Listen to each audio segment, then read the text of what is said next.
महाराष्ट्र विधानसभा निवडणुकीत महायुतीला भरघोस यश मिळाल्यानंतर सिंधुदुर्गचे पालकमंत्री तथा रत्नागिरीचे भाजप संपर्क प्रमुख नामदार रवींद्र चव्हाण यांनी रत्नागिरीत येऊन भाजपच्या कार्यकर्त्यांना कानमंत्र दिला।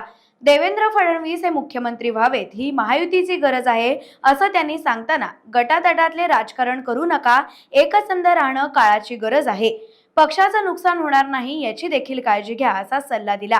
50,000 पेक्षा प्राथमिक सदस्य करणं गरजेचं आहे असंही त्यांनी सांगितलं। भविष्यात भारतीय जनता पार्टी रत्नागिरी जिल्ह्यात आपले पंख पसरायला सुरुवात करेल जणू असे संकेत त्यांनी दिले।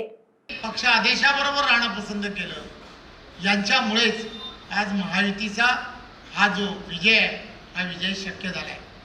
आणि म्हणून आज पुन्हा एकदा आपल्या सर्वांना एवढीच विनंती करणार आहे की आपापच्या मधील असणारे गट तट हे सगळे सोडा।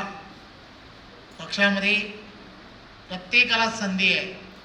3 वर्षानंतर हा बदल हा नेहमी आहे, त्यामुळे या बदलाबरोबर चालायला आपल्याला शिकलं पाहिजे।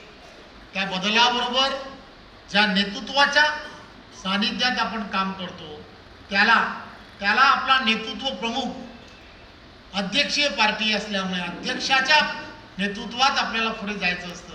त्यामुळे प्रत्येकाने त्याच गोष्टी लक्षात ठेवून येणाऱ्या प्रत्येक निवडणुकीला सामोरे जा। भारतीय जनता पार्टी प्रदेश नेतृत्व हे तुमच्या बरोबर आहे। प्रदेशाने दिलेलं जे उद्दिष्ट आहे प्रत्येक विधानसभेमध्ये 50,000पेक्षा जास्त हे प्राथमिक सदस्य करणं, यासाठी एक वेगळ्या पद्धतीच्या रचना याची आपण सर्वांनी तयारी करायला हवी। प्रत्येक कार्यकर्त्याने पदाधिकाऱ्याने त्याचा प्रवास वाढवणं अत्यंत गरजेचं आहे। होतील प्राथमिक सदस्य असं नाही, मला करायचे आहेत, मला लोकांपर्यंत जायचं आहे, मला लोकांना पटवून द्यायचं आहे की भारतीय जनता पार्टीची विचारसरणी काय, राष्ट्र प्रथम पक्ष नंतर आणि त्यानंतर स्वतः, हे तर रत्नागिरीने तर सिद्ध केलं। हे तुम्हाला आम्हाला सर्वांना लोकांपर्यंत पुन्हा ही विचारधारा लोकांपर्यंत नेली पाहिजे। ही विचारधारा हिला अजून वृद्धिंगत करणं हे तुमचं आमचं सर्वांचं काम आहे। आणि त्यासाठी प्राथमिक सदस्यत्व ही सर्वात मोठी भूमिका करते।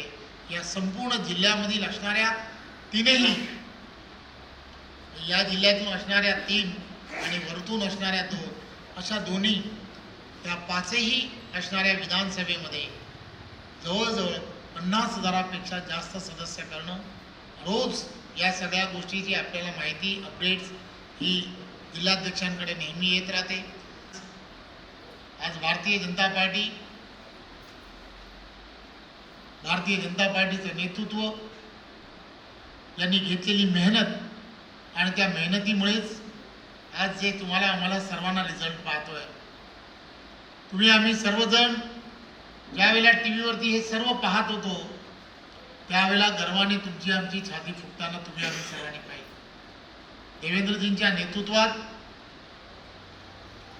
मान अपमान सुद्धा आम्ही फार पाहिला, परंतु आता सुगीचे चांगले दिवस आहेत, सत्तेचे दिवस 5 वर्ष आहेत।